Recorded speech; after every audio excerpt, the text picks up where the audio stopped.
Hey guys, welcome to the Liberal Hive Mind, a channel solely focused on exposing the abundant hypocrisy of the left. Alright guys, so the video title and the thumbnail pretty much says it all. We got a lot more details dropping surrounding the shooting, this attempted assassination of former President Donald Trump, and yup, pretty much as expected, the more information that drops, the worse it looks for Alejandro Mayorkas and his incompetent DEI hire, Kim Cheadle. Obviously, today is no different. Once again, I am calling on Kim Cheadle to resign from her position. Let me show you guys all the new video footage, and of course, more importantly, exactly what it tells us. I got some crazy updates to share with you guys. We got some stuff to get into, so let's roll the tape. All right, folks, so as per usual, we're getting that slow drip of information, and more importantly, we're getting that slow drip of video footage. It always works this way. A big event happens, and then slowly over the next couple of weeks, more and more cell phone camera footage will start to drop. Here's the latest exclusive drop from DC Drano. New exclusive video shows the shooter walking around by himself, looking up at rooftops near Trump, and the question that DC Drano is asking is how was he not detained, especially after getting caught with a rangefinder. Take a look.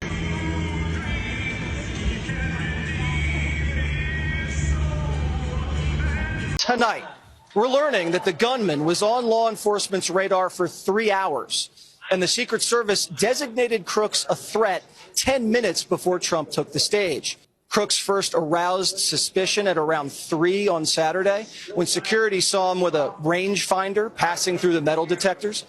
Police say they had an eye on him until he disappeared. Crooks was later spotted for a second time, this time by a sniper looking up at the roof, observing the building that he scaled and shot from. This was radioed into the command center.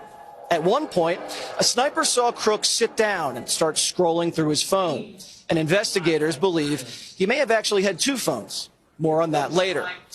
This is when Crooks looked so suspicious that a local sniper team took this picture of him an hour before he opened fire.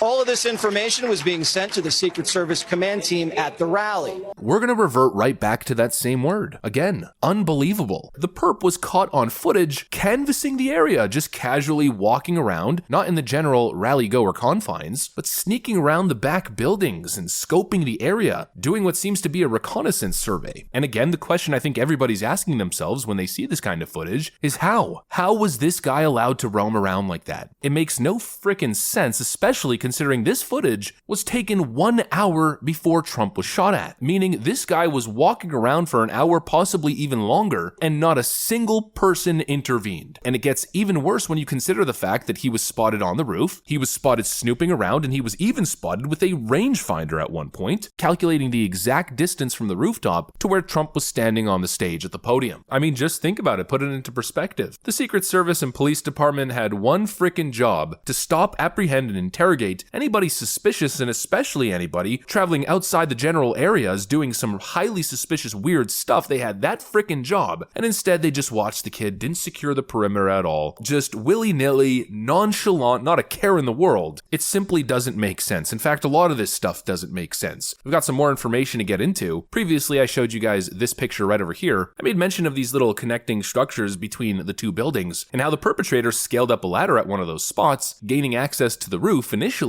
The photos that were circulating were relatively low resolution, and what was being reported was that those ladders were essentially already there, they were affixed. Well, now we've got an update, and again, it's totally unbelievable. Apparently, the perpetrator brought that ladder and placed it there. Just bear with me for a second. So, supposedly, this was the ladder that he picked up at Home Depot, a 10-foot step ladder. The current report is that the perpetrator took his van to Home Depot. This right here is the perpetrator's van, by the way, that was recently seized by the FBI. So he took this van, drove to Home Depot, bought this 10-foot step ladder, and then again, bear with me, he then carried said ladder from Home Depot all the way to Butler Farm Show Incorporated, walking all the way through the forest more than a mile in distance, carrying a massive ladder, an AR-15, and a bunch of ammunition.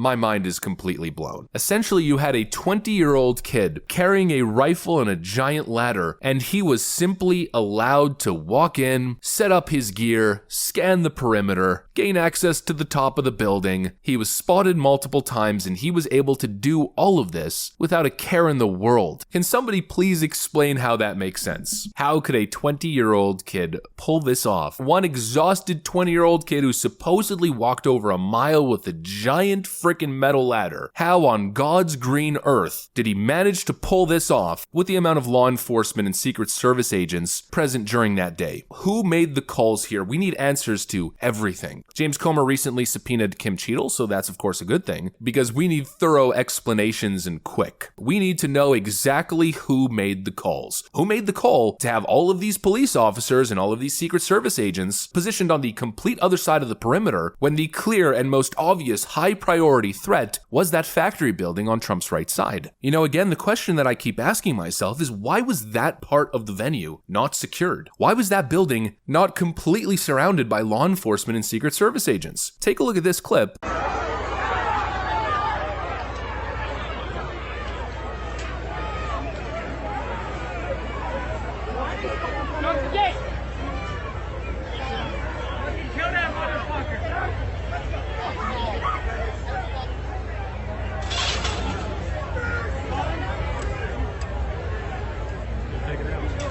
Hit it like you mean it.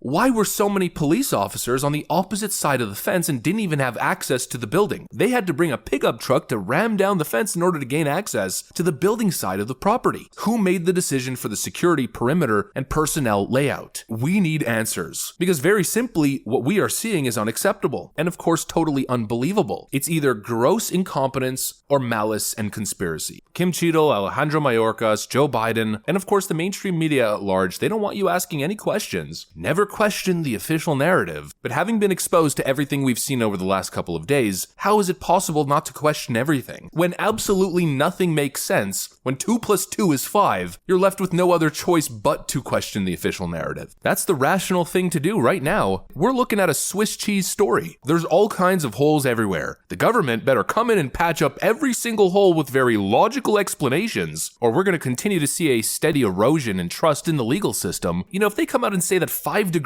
angled sloped roofs are too dangerous for Secret Service agents to climb, that's not a legitimate or acceptable explanation. If they tell us that what happened was they implemented the Pac-Man perimeter strategy tactic, you know, where you secure a perimeter in the shape of a Pac-Man, this little pizza-shaped cutout for the mouth right over here, placed perfectly right at the factory building, if they come out and tell us that that's the newest and latest and next-gen Secret Service presidential protection strategy, you know, again, no one's gonna buy it. They need a legitimate explanation, and frankly, we need to know exactly who made these calls, who made the personnel positioning decisions. There better be a good explanation for every single little thing that happened that day. But honestly, I don't think they're going to be able to do it, because how can you possibly justify or explain any of this? A 20-year-old walking around with a bulletproof vest, a rangefinder, a giant freaking ladder, multiple fully loaded magazines. Supposedly, he had over 100 rounds on him. How could they have let him through, and how did they spot him so early, and yet they took no action? But rather, the current report is that they spotted him acting suspiciously with a rangefinder and said, well, we need to keep an eye on this guy. Keep an eye on him. The moment they were suspicious, they should have detained him. They should have secured the area. How do you explain this level of incompetence? I simply don't know, but I guess we'll have to see. So far, the whole sloped roof argument isn't freaking cutting it. Anyways, that's pretty much what I got for you guys on this one. Hopefully you enjoyed the video. If you did, make sure to leave a like and possibly subscribe to the channel. Thanks for watching, and I'll see you on the next one.